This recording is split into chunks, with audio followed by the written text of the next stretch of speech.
Hi అందరికీ, అందరు ఎలా ఉన్నారు? బాగున్నారా? ఈరోజు మా బ్రేక్ఫాస్ట్ వచ్చేసి ఇడ్లీ కోసం నైటే నానబెట్టుకున్న ఇడ్లీ రవ్వ. మార్నింగ్ లేవగానే అందులోకి చట్నీ చేశాను. ఫస్ట్ టైం కొబ్బరేసి చట్నీ చేయడము, ఎప్పుడు చేయలేదు. కొబ్బరి, పుట్నాలు, పల్లీలు 3 మిక్సీ చేసి చట్నీ చేసా, బాగుంది. పిల్లలు ఇంకా పడుకొని లేవలేదు. సమ్మర్ హాలిడేస్ కదా, వాళ్ళు లేచేసరికి టైం పడుతుంది. 10:30, 11 వరకు లేస్తున్నారు మా పిల్లలు.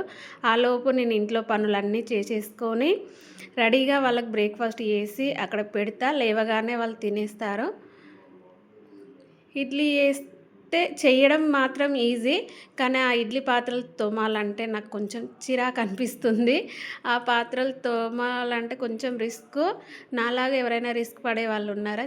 దోశలేమో చేయడం ఏం కాదు, కానీ గిన్నెలు ఏమి ఉండవు. ఇడ్లీ చేయడానికి మాత్రం ఇడ్లీ పాత్రలు బాగుంటాయి కదా. ఏదో ఒకటి చేసుకొని తినాలి కాబట్టి తప్పదు. తినాలన్నప్పుడు కడుక్కోవాలి, తినాలి, అంతే. వాళ్ళ కోసం ఇడ్లీ చేశాను. ఇంట్లో ఎక్కువగా నేను ఇడ్లీకే ప్రిఫరెన్స్ ఇస్తాను. మా చిన్నోడు ఎక్కువ ఇడ్లీ తింటాడు.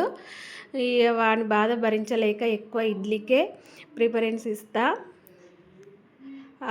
ఒకరోజు పెట్టే కంటే ఒక 2 డేస్ అయ్యే మందం ఇడ్లీ రవ్వ మాత్రం నానబెట్టుకుంటా. 2 డేస్ ఇడ్లీ పక్కా. వాళ్ళు మళ్ళీ ఇడ్లీ వద్దు అనే వరకు ఇడ్లీ పెడతా. మళ్ళీ తర్వాత దోశ, ఏదో ఒక రెసిపీ, చపాతీ, కూర అలా చేస్తూనే ఉంటా. 2 డేస్ మాత్రం పక్కా ఇడ్లీకి పెట్టుకుంటా.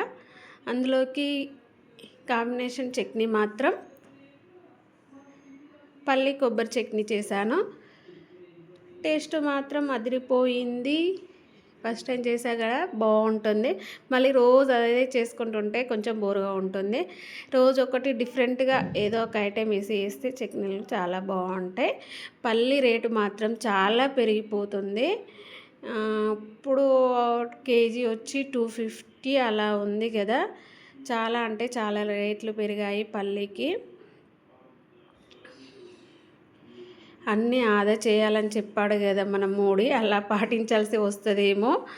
ఆయిల్ కానీ ఏది కానీ వాడేటప్పుడు చూసుకొని వాడండి అని ఇడ్లీ పెట్టేశాను. చట్నీ కూడా అయిపోయింది. అన్ని పనులు చేసుకొని వాళ్ళు వేసేసరికి రిలాక్స్గా ఉంటే హ్యాపీగా అనిపిస్తుంది. వాళ్ళు ఏమి కాలేదనుకోలేసరికి కొంచెం ఇబ్బంది పెడుతూ ఉంటారు. వాళ్ళు వేసేసరికి మాత్రం టిఫిన్ అయిపోయింది. టేస్ట్ మాత్రం చాలా బాగుంది. వాళ్ళు వేసేంతలో నేను కూడా టిఫిన్ చేసేసాను. వాళ్ళు లేవగానే వాళ్ళకి పెట్టేసా. ఓకే, మా ఛానల్ ఫస్ట్ టైం చూస్తే లైక్ చేసి సబ్స్క్రైబ్. బాయ్.